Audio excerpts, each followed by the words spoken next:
Sup Steelers, thanks for tuning back into another Keeping It Real with Danie Steele. I want to talk about being a PWI, covert narcissist, and Schadenfreude. So again, this is just things I've come about in my own research, trying to discover more about myself and the work that I'm doing on myself, the important work of healing. One of the things that I've always been kind of amazed at is that I have to spend a lot of my life healing from decisions and mistakes that other people made. It's not being uppity, it's just being honest.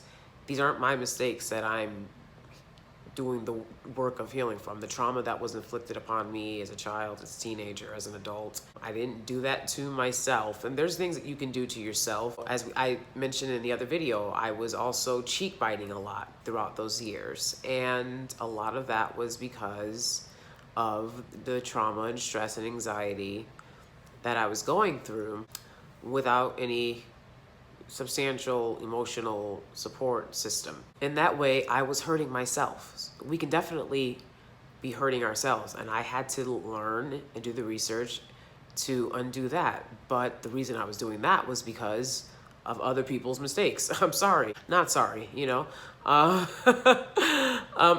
that can get exhausting. It can get annoying. Like, wow, like another problem that, like, but for the fact that I was born to these two people in this particular circumstance, I wouldn't have to be dealing with, because the decisions that I've made along the way have been to do everything that I can to take control of the little bit of life and equity opportunities that have come my way. So as an empath, as a person of color, as someone who identifies differently, however you may, right, than the majority, and you're at a PWI, and you're in a PWI situation, my experience that I want to share is it just comes from, like I said, me doing research and my personal experience.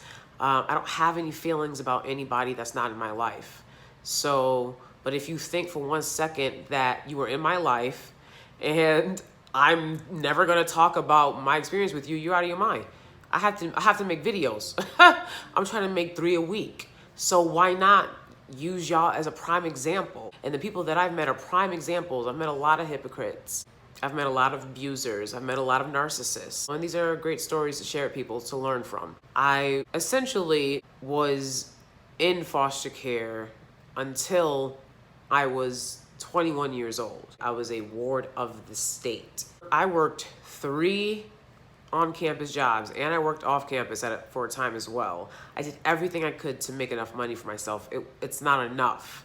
You know, you have to get loans, you have to get scholarships, you have to get grants. Foster care would give, like, you know, a few $100s a semester for books and clothing. My guidance counselor at the time had put me in touch with a woman that was over 10 years older than me, who lived in the city that I lived in and could drive me from college back to my hometown.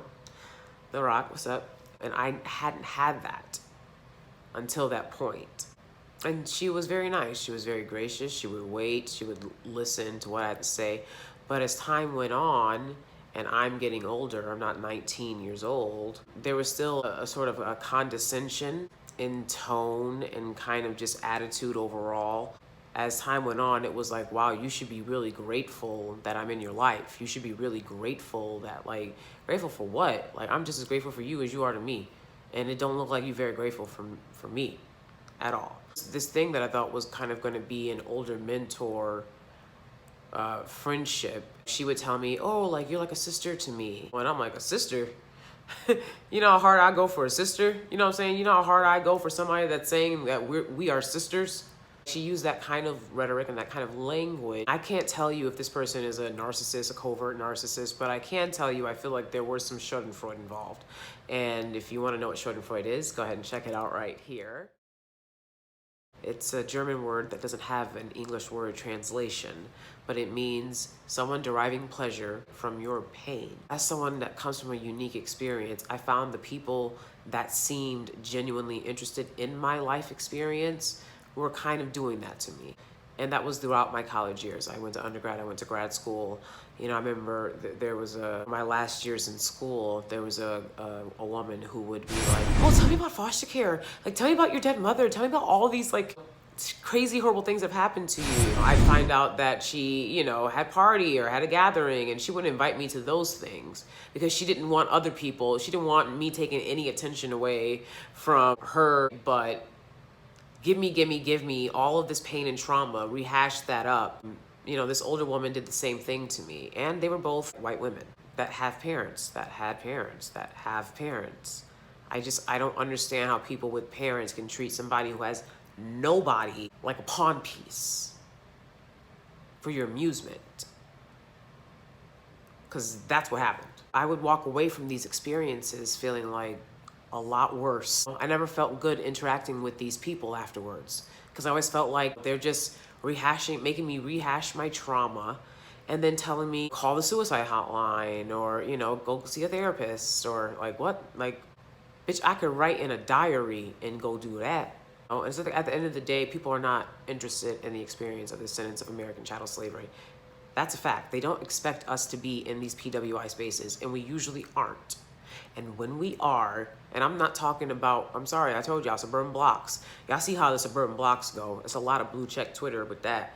I'm just being honest. So when you have someone like me that, like I've said before, doing well, dog, now, but I can't let go of the experiences that I've had, and the people that I know are hurting and have been hurt and are still, you know, needing help along the way. I can't let go of the experiences that I had growing up. When they come across somebody like me in these spaces, they want you out quickly. It's not a part of nobody's agenda.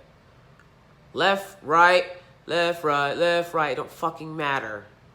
There's no side of America that wants to hear about American descendants of chattel slavery talking about their lived experiences.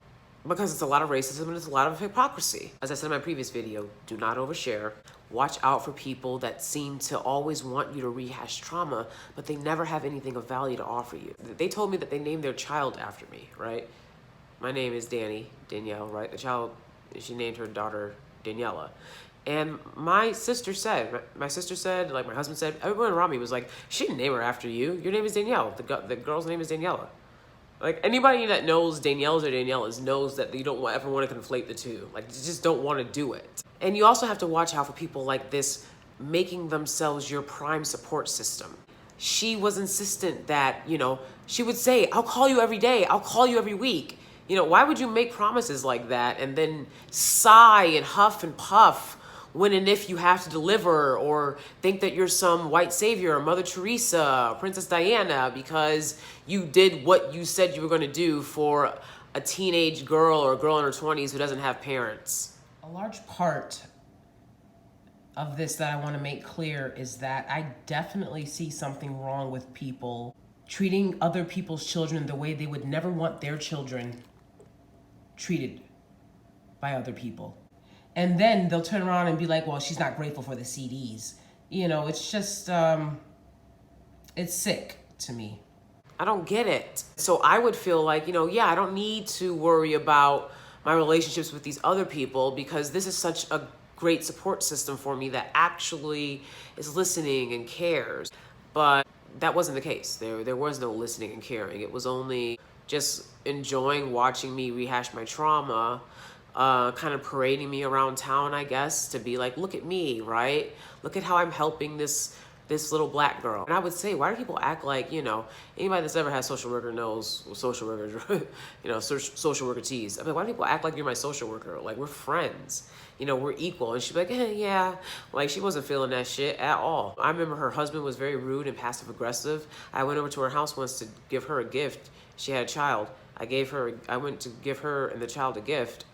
And I was like, hi. And her husband was like, shh, they're sleeping.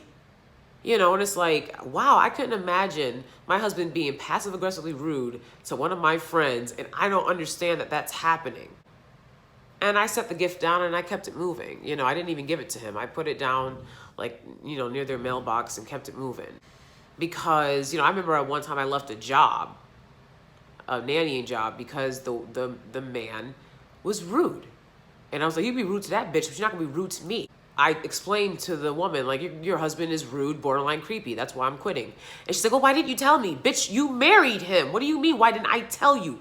You don't know that this man is creepy? Y'all have separate bedrooms. You see what I'm saying? Why I don't accept phony shit? Bitch, I'm in the house. I'm nannying for you. Your bedroom is up there. His bedroom is down here with the child.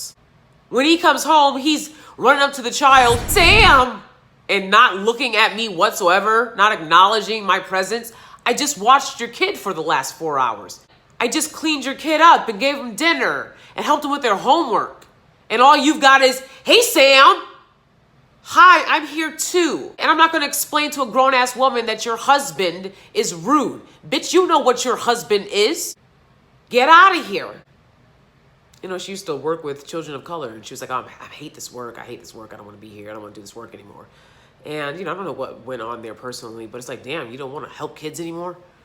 You're getting tired of helping those little poor kids? Because nobody wants to help, to be honest. And it's like, y'all don't pay attention. People want to be in their feelings all day because I said, I'll homeschool. I'll send my kids to private school. I'll figure out the best thing before I just send my kids willy-nilly into the American public school system. And people want to be in their feelings. Oh, where do I send them? Bitch, that's on you. I didn't have your kid. That's on you where you send them. But at the end of the day, go ahead and take a look online. These people don't want to teach your kids. They want to pretend like your kids are just, you know, take a look online. Anyways, I'm digressing. You know, I felt like it was a lot of validation for her. Like, your husband doesn't even like that you have me around all the time like some little pet rabbit. He wants whiteness and whatever whiteness is. He doesn't want you bringing your raggedy ass projects around, right? I mean, that's really what it was. And like, they understand that about each other. Don't tell me you didn't know that's what was going on. That was the tease. Absolutely. It's just a lot to put up with.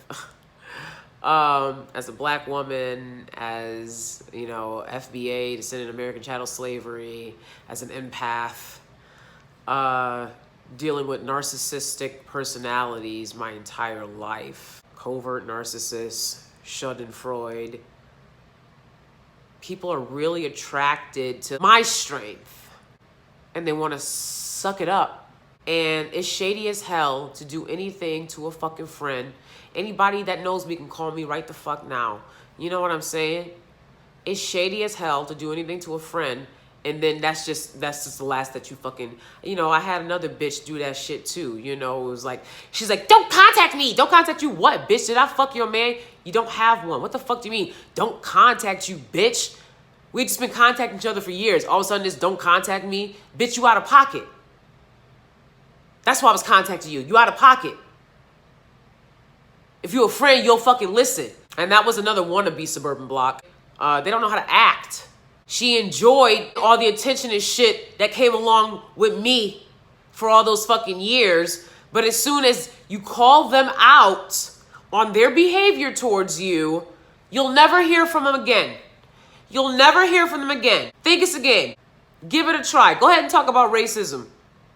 Go ahead and talk about your experiences. This is the thing. I'm in these PWI liberal environments where it's everyone can share their story. Go ahead and give it a try. Go ahead and share your Black American experience. Go ahead and share your experience as a descendant of American chattel slavery, growing up in the hood, or going to PWIs and being ostracized just because you fucking were trying to assimilate and fit in. Classism is real. They don't like poor people at PWIs. Let's be real. They don't want to hear your fucking story. They don't want you sitting there. I remember I lived in a room with like 4 other girls and there was like 5 other guys like next to us. And they would party all night and be loud and rude and abrasive and shit. And I'm like, look, I worked my ass off to get here. You know, I did not have it easy. I need some sleep. Like, can y'all calm it down, have some respect for other people? There's a publication at the school that I went to. I believe it's called The Spectrum. They wrote in the back of The Spectrum, it's ads where like, you're like, hey girl, I saw you at the stop. There's a bunch of white guys to me, liberals, right? Liberals. The back of the school newspaper is an ad space to say, hey, girl in the orange dress, I like you. Hey, boy in the blue shirt, I like you. They took out an ad space to say, hey, bitch next door who wants us to fucking calm down. I don't give a fuck. Just like Talib Kweli Teletubby was telling me, I don't give a fuck about your lived experience and a bunch of white people liking that. If they can't fuck you, they don't give a fuck about you. That's how it go. So they're not interested in hearing our experiences in these spaces. I've been fired for sharing my experience in these, PWI spaces, nonprofit organization spaces. They either fire you or they make you quit. If you haven't seen the case of Ashton Williamson, go ahead and take a look at that. She was experiencing racism from hair and makeup and sexual assault from her black male castmate. And then you wonder why they don't have descendants of American chattel slavery from the hood in these spaces. I wish you would. You see what I'm saying? Because they have a code of how they do things, and it keeps you out. Nobody owes me anything, and I don't want or need anything from anybody else. But if you're gonna sit there and say, this is what I'm giving you, this person will literally say, I'll call you every day. And then they're like, I'll call you every week. Bitch, if it's so arduous, don't bother. But that's who you are, somebody that finds helping other people arduous. You understand? Not the saint that you want to pretend that you are. You don't have the emotional capacity to help others. That's why you always fail at it. There's a lot of hypocrisy going on with the Dave Chappelle thing. People being like, you can only say a word if you recline it. I'm like, y'all really gonna sit around and act like only black people are saying the N-word? Is that really what we're gonna do? Really? You can go listen to top non-black artist songs and they're saying the N-word. Private videos are saying the N-word. Everybody says the N-word. What do you mean? So let's just stop pretending that something else is going on here. With that Teletubby situation, Agent Quelly situation, they really were trying to get away with erasing us out of the narrative completely. Who's doing that? Who benefits from that? That's crazy. Thanks for watching. Don't forget to like and subscribe. Hope you enjoy my Steve Jobs, the Becky that was a fraud that they gave $1 billion to because she wore a black turtleneck look. All right. Okay, pretty. Okay, pretty. Don't forget to like and subscribe. Leave me a comment below. Let me know if you relate to anything that I'm talking about. And I'll see you guys in the next video. Bye.